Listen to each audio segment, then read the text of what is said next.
بسم اللہ الرحمن الرحیم۔ گزشتہ درس میں آپ کے سامنے رسول اللہ صلی اللہ تعالیٰ علیہ وسلم کی قوت سماعت کے حوالے سے اور حضور اکرم صلی اللہ علیہ وسلم کی مبارک پیشانی کے حوالے سے ذکر کیا گیا۔ اس کے بعد شیخ محقق شیخ عبدالحق محدث دہلوی علیہ رحمہ رسول اللہ صلی اللہ تعالیٰ علیہ وسلم کی مبارک ناموں کا ذکر فرماتے ہیں اور ارشاد فرماتے ہیں کہ رسول اللہ صلی اللہ تعالیٰ علیہ وسلم کی ناموں کی تعریف میں حضرت علی رضی اللہ تعالیٰ عنہ اپنی حدیث میں ارشاد فرماتے ہیں کہ رسول اللہ صلی اللہ تعالیٰ علیہ وسلم واضح الجبین مقروم الحاجبین، یعنی حضور اکرم علیہ السلام کی پیشانی مبارک کشادہ تھی اور آپ صلی اللہ علیہ وسلم کی مبارک ہمیں آپس میں ملی ہوئی تھی۔ بعض روایات ایسی بھی ہیں کہ جس میں حضور اکرم علیہ السلام کی ہموں کے حوالے سے یہ ذکر کیا گیا کہ آپ علیہ السلام کی دونوں ہمیں آپس میں ملی ہوئی نہیں تھی۔ تو یوں دو مختلف قسم کی روایات ہیں۔ علماء کرام فرماتے ہیں اس کا مطلب یہ ہے کہ حضور اکرم صلی اللہ تعالیٰ علیہ وسلم کی مبارک ہمیں باریک اور گھنی تھی اور آپ علیہ السلام کی ہمیں آپس میں نہ تو بالکل اس طرح ملی ہوئی تھی کہ ایک طرف کے بال دوسری طرف کی بھاؤں میں داخل ہو جائیں، بلکہ درمیان میں معمولی سی جگہ تھی اور اس جگہ پر بھی ہلکے سے بال تھے کہ جن کی وجہ سے اگر کوئی شخص دور سے دیکھتا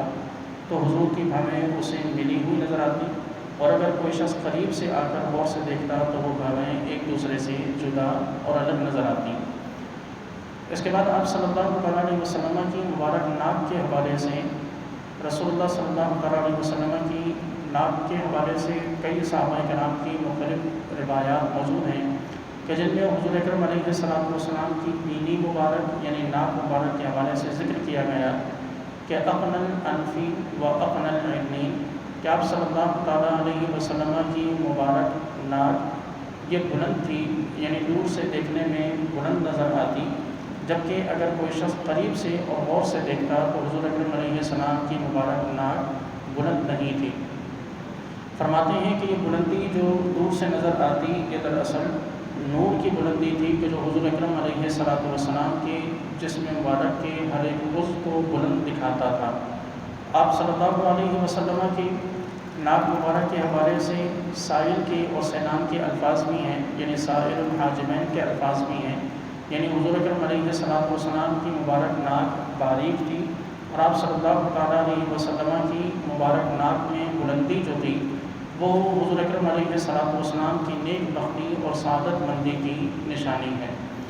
یوں ہی رسول اللہ صلی اللہ تعالیٰ علیہ وسلم کے دہن مبارک کے حوالے سے حضرت سیدنا جابر رضی اللہ تعالیٰ عنہ کے الفاظ ہیں۔ فرماتے ہیں کانا رسول اللہ صلی اللہ علیہ وسلم دنی الفم، رسول اللہ صلی اللہ تعالیٰ علیہ وسلم کا منہ مبارک کشادہ تھا، اور کشادہ منہ مبارک کسی بھی شخص کا جس کا منہ کشادہ ہو یہ اس کے لیے بطور تعریف ذکر کیا جاتا ہے کہ وہ اپنی بات کو بڑے آرام سے، بڑی وضاحت کے ساتھ اور بڑے صاف ستھرے انداز میں بیان کرنے پر قادر ہوتا ہے،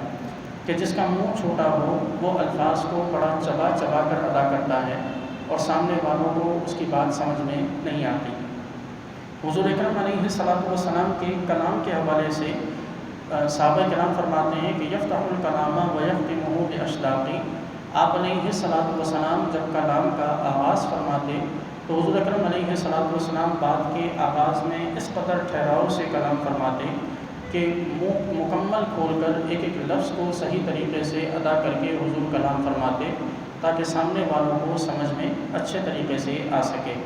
یوں ہی آپ علیہ السلام کے مبارک منہ کے کشادہ ہونے کا مطلب یہ بھی ہے کہ حضور اکرم علیہ السلام کی زبان اطہر سے اور آپ کے دہن مبارک سے ٹوٹے پھوٹے الفاظ کبھی نہیں نکلتے تھے، یعنی جیسا کہ بسا اوقات ہمارے ساتھ ہوتا ہے کہ بات کرتے ہوئے درمیان میں اٹک جانا، درمیان میں رک جانا، الفاظ کا ٹوٹ پھوٹ جانا۔ رسول اللہ صلی اللہ علیہ وسلم دہن مبارک کی کشادگی کی وجہ سے اس قسم کے کسی بھی عیب سے پاک اور صاف تھے۔ آپ جب بھی کلام فرماتے مکمل الفاظ ارشاد فرماتے اور اپنی بات کو حضور اکرم علیہ السلام اتنی وضاحت کے ساتھ، یعنی اتنے صاف اور ستھرے انداز میں حضور بیان فرماتے کہ سامنے والے شخص کو کسی بھی طرح کی حضور کی بات کو سننے یا سمجھنے میں دقت اور پریشانی محسوس نہیں ہوتی۔ آپ علیہ الصلوۃ والسلام کے دہن مبارک کے حوالے سے اور بہت سی روایات ہیں کہ جن میں رسول اللہ صلی اللہ تعالیٰ علیہ وسلم کے مبارک دہن کی برکات اور آپ علیہ الصلوۃ والسلام کی منہ مبارک کی فضیلتیں بیان کی گئی ہیں۔ خالق کائنات سے دعا ہے کہ پروردگار ہم سب کو رسول اللہ صلی اللہ تعالیٰ علیہ وسلم سے سچی محبت رکھنے اور حضور اکرم علیہ الصلوۃ والسلام کا ادب و احترام کرنے کی توفیق عطا فرمائے۔ الحمدللہ رب العالمین والعاقبۃ للمتقین۔